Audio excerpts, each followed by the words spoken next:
জাতীয় সম্প্রচার নীতিমালা 2014 অনুমোদন করছে। সেটার মধ্যে বলা আছে যে একটা সম্প্রচারে টেলিভিশন চ্যানেলগুলিতে কত মিনিট তারা বিজ্ঞাপন প্রচার করতে পারবে, ঘন্টায় কত মিনিট। বাংলাদেশের যে চ্যানেলগুলিতে যে বিজ্ঞাপন প্রচার করা হয় সেখানে আন্তর্জাতিক কোনো সিস্টেমকে নিয়মকে মান্য করা হয় না, কিন্তু বলা আছে নীতিমালাতে বলা আছে যে আন্তর্জাতিক চর্চা এবং বিরতির সময়টাকে আন্তর্জাতিক মানসম্পন্ন হইতে হবে। তো বিভিন্ন দেশের এখানে আন্তর্জাতিক মান আমরা দাখিল করছি এবং এই নীতিমালায় আরেকটা কথা বলা আছে জাতীয় সম্প্রচার কমিশন গঠন করতে হবে, কিন্তু আজ পর্যন্ত জাতীয় সম্প্রচার কমিশন গঠন করা হয় নাই।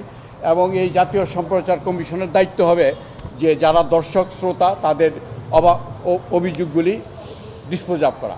তা এইটা নিয়ে আমি একটা গুরুত্বপূর্ণ মামলা হিসাবে আজকে একটা হিয়ারিং হয়েছে। এই হিয়ারিংয়ের পর মহামান্য আদালত জনাব বিচারপতি আকরাম হোসেন চৌধুরীর নেতৃত্বাধীন বেঞ্চ অর্ডার দিচ্ছেন যে 8 মিনিট কেন এই প্রতি ঘন্টায় 8 মিনিট সম্প্রচার নীতিমালার সময় নির্ধারণ করা হবে না, এই জন্য রুল দিচ্ছেন। এবং জাতীয় সম্প্রচার কমিশন, এই জাতীয় সম্প্রচার নীতিমালা অনুযায়ী জাতীয় সম্প্রচার কমিশন গঠন করার জন্য সংশ্লিষ্ট কর্তৃপক্ষকে ডাইরেকশন দিচ্ছেন। মিনিট কেন করা হবে না বিজ্ঞাপনে, সর্বোচ্চ 8 মিনিট। এই ইংল্যান্ডেরটা আমি দাখিল করছি, সেখানে দেখেন ইংল্যান্ডে 7 মিনিট। ইংল্যান্ডের নীতিমালা যে ইউকে অ্যাডভার্টাইজিংগুলোতে আছে 7 মিনিট। এবং এটার এই যারা দর্শক শ্রোতা তাদের অভাব অভিযোগ শোনার জন্য যে কর্তৃপক্ষ থাকার কথা সেই কর্তৃপক্ষ আজ পর্যন্ত গঠন করা হয় নাই। তারপরে বাংলাদেশ টেলিভিশন কর্তৃপক্ষ আইন 2001 বলা আছে যে বিজ্ঞাপন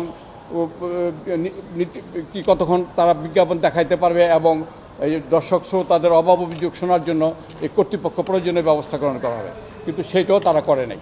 এইসব বিষয়ে আদালতের দৃষ্টি আকর্ষণ করার পর আদালত আজকে অর্ডার দিচ্ছেন যে রুল ইস্যু করছেন যে কেন প্রতি ঘন্টায় ম্যাক্সিমাম 8 মিনিট নির্ধারণ করা হবে না বিজ্ঞাপনের জন্য, এবং জাতীয় সম্প্রচার কমিশন গঠন করার জন্য সরাসরি ডাইরেকশন দিচ্ছেন। যে শুধু এই ব্যাপারে আমি সকলে এফেক্টেড। একটা অনুষ্ঠান হবে, সেই অনুষ্ঠানের মধ্যে সারাক্ষণেই ম্যাক্সিমাম টাইমে শুধু চলতে থাকবে, বিজ্ঞাপন চলতে থাকবে।